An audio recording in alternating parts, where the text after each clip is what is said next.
제3절 무의식 마케팅을 통한 브랜드 빌딩. 첫 번째가 무의식과 프라이밍 효과입니다.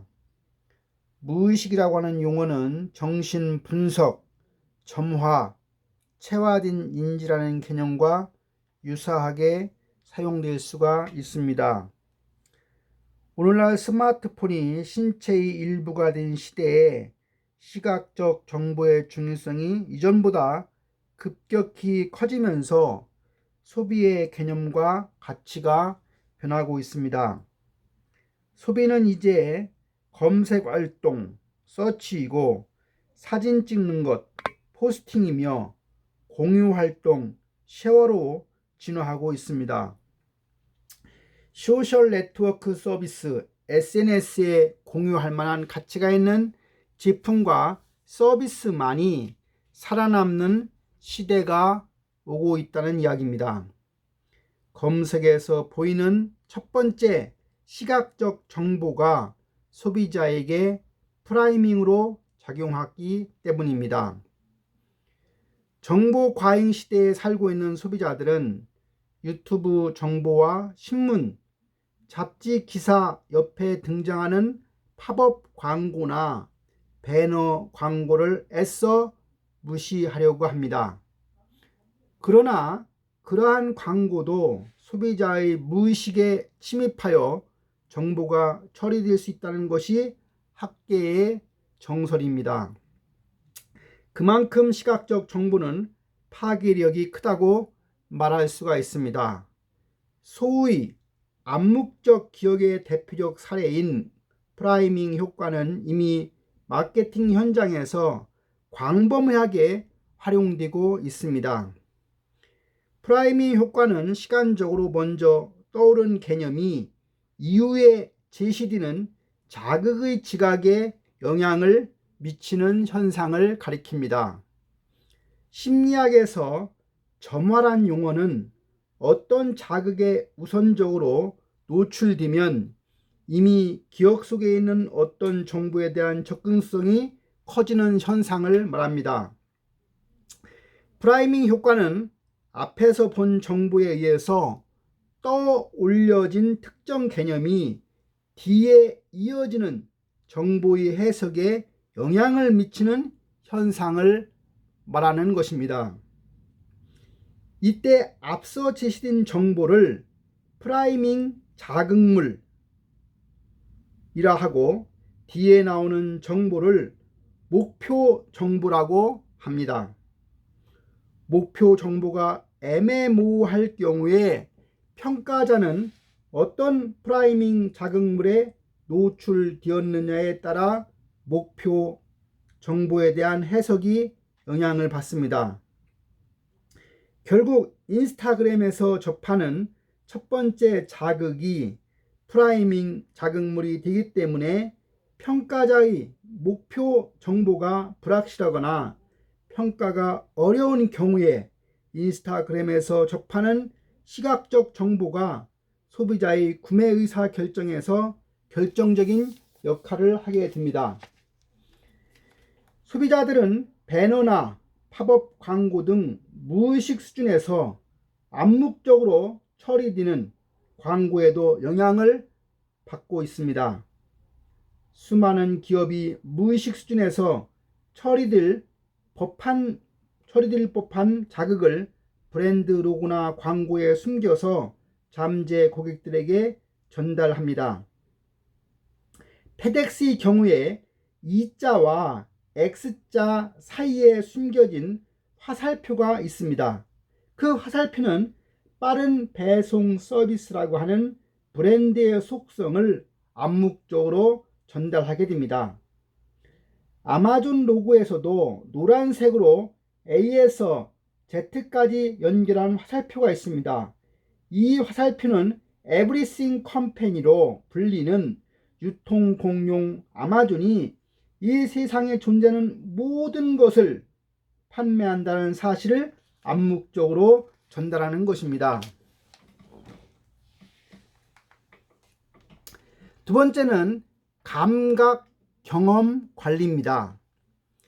체화된 인지, 즉 감각적 은유는 문화나 연령, 성차와 같은 개인차가 크지 않습니다. 예를 들어 따뜻한 사람은 누구에게나 어느 국가에서도 좋은 사람을 의미할 겁니다. 따라서 이를 잘 활용한다고 하면 소비자들을 움직여서 무의식을 통한 특정 소비자를 이끌어낼 가능성이 높다고 할 수 있습니다. 볼드하고 리얼한 커피 맛을 어필하고 싶다고 하면 커피 컵을 무겁게, 조명을 어둡게, 바닥을 딱딱하게, 그리고 패키지는 짙은 색으로 하면 도움이 될 겁니다. 즉 촉감이 무겁고 조명이 어둡고 또 강인하고 굵다는 형용사는 소비 경험과 맛 경험에 동시에 영향을 미치는 감각적 은유로서 영향을 미치기 때문입니다. 마찬가지로 프루티하고 시트러스 향이 나는 도수가 강한 에밀 맥주는 과일을 연상시킬 수 있는 색상이 인쇄된 각진 잔에 마실 때 더욱 그 맛을 두드러지게 느낄 것입니다. 원형 잔보단 각진 잔은 잡을 때 통각을 느껴서 톡 쏘는 감각을 활성화시키기 때문입니다. 게다가 프루티한 향을 강요하듯 속보이게 과일 문양을 직접 보여줄 필요도 없으니 소비자의 저항이나 비판을 유발하지도 않을 것입니다. 무의식은 이처럼 감각을 경험하는 데 큰 영향을 미칩니다. 소비자들은 특별한 감각을 경험하기 위해서 기꺼이 지갑을 엽니다. 그래서 식재료가 자연산인지 양식인지에 따라서 가격에 큰 차이가 있습니다. 그러나 사람들이 이처럼 미묘한 감각을 변별하는지에 대해서는 개인적으로는 회의적입니다. 이는 감각을 타인과 공유할 수 있는 수단이 표현이 불완전한 언어밖에 없다는 점에서, 또한 생각보다 감각 필요가 금세 나타나는 점에서 그렇습니다. 체화된 인지의 은유 관점에서 보자면 플래그십 스토어의 역할은 무척 중요합니다. 브랜드의 이미지와 특성을 잘 전달하도록 만들어진 공간이 플래그십 스토어입니다. 따라서 이곳은 무의식 단서를 집대성해 놓은 공간이 되어야 합니다. 브랜드가 제공하고자 하는 편익에 따라서 문의 개폐 방향, 조명의 색상, 천장의 높이, 바닥재, 벽재 등은 모두 일종의 은유로 작용해서 소비자들의 무의식을 점화할 수 있는 단서가 된다는 것입니다. 조미료 브랜드의 고향의 맛은 아주 좋은 무의식 전략이었습니다. 사실 고향이 다 다르고 어머니의 손맛이 다 다를진데 보편적인 고향의 맛이라는 것이 있을 것 같지는 않습니다. 그러나 고향이라는 개념은 누구에게나 긍정적으로 다가오며 미각과도 손쉽게 연합될 수 있는 훌륭한 무의식 재료였습니다. 따라서 의식적인 차원에서도 선택에 긍정적인 영향을 심어줄 수 있는 메시지일 뿐더러 고향에 점화된 소비자들은 그 맛을 친근하게 느끼게 되는 것입니다. 세 번째는 무의식 충돌입니다. 상품 소비에서 의식과 무의식 혹은 무의식과 무의식이 충돌할 때는 없을까요? 소비 현상을 보기에 앞서 사회적 태도와 고정관념의 충돌 사례에 대해서 살펴보고자 합니다. 바그등은 1996년도에 실험 참가자들에게 노인에 대한 고정관념과 관련된 단어, 예를 들면 주름과 같은 단어가 들어있는 문장을 만드는 과제를 통해 노인에 대한 고정관념을 점화했습니다. 그리고 실험이 끝났다고 생각한 참가자가 복도 끝 엘리베이터까지 걸어가는데 걸리는 시간을 측정했습니다. 그 결과 노인에 점화된 참가자들이 그렇지 않은 참가자들보다 엘리베이터까지 걸어가는데 더 오랜 시간이 걸리는 것으로 나타났습니다. 이와 비슷한 다른 연구에서도 엘더리한 라는 단어에 점화된 참가자들이 걸음을 더 느리게 걷고 기억력도 쇠퇴하는 경향을 보였다고 합니다. 노인에 대한 정신적 표상이 느림, 기억력 감소라는 개념과 연결되어 있기에 노인을 점화하면 그와 관련된 다른 개념이 함께 활성화되고 자동적이고 무의식적으로 그에 유사한 방향으로 행동이 변화될 수 있다는 것을 보여준 것입니다. 그렇다면 노인의 개념과 청년의 개념을 합하면 어떨까요?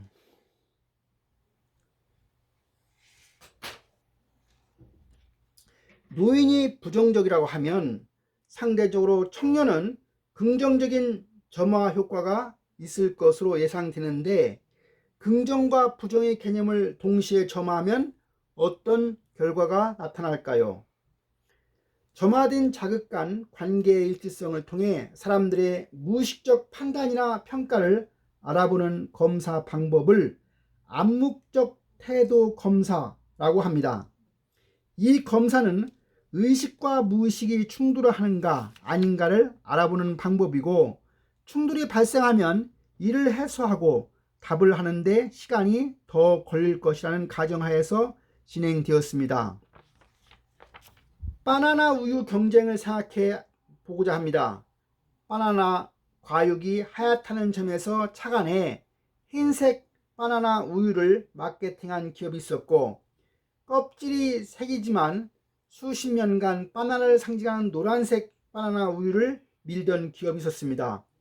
그리고 다 알겠지만 결과는 노란색 바나나 우유의 승리로 끝났습니다.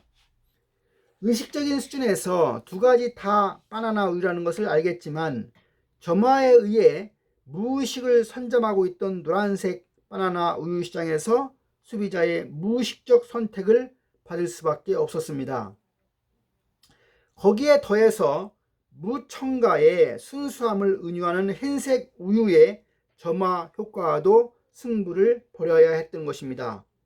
결과적으로 흰색 바나나 우유는 흰 우유와 바나나 우유의 양대 무의식을 상대로 전선을 확대한 셈이고 결국 항복해야만 했습니다. 현대인은 소비자가 주는 행복이 큰 시대에 살고 있습니다.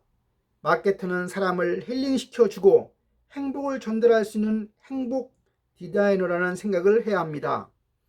이를 위해서 소비자 의사결정 과정 이면에 있는 무의식에 대한 이해와 통찰을 통해서 우리 제품과 서비스 상품에 대한 구매 기쁨을 높여주고 브랜드 경험을 보다 개선할 수 있어야 할 것입니다. 이렇게 해서 우리가 9장 유튜브 시대의 브랜딩으로 1절에서 유튜브와 브랜드 커뮤니케이션, 2절에서 충성 고객, 제3절에서 무의식 마케팅을 통한 브랜드 빌딩을 공부했습니다. 중간에 우리가 BTS에 대한 이야기와 방시혁 대표 엄마 명자에 대한 이야기를 덧붙였습니다. 이렇게 해서 9장을 마치도록 하겠습니다. 수고했습니다.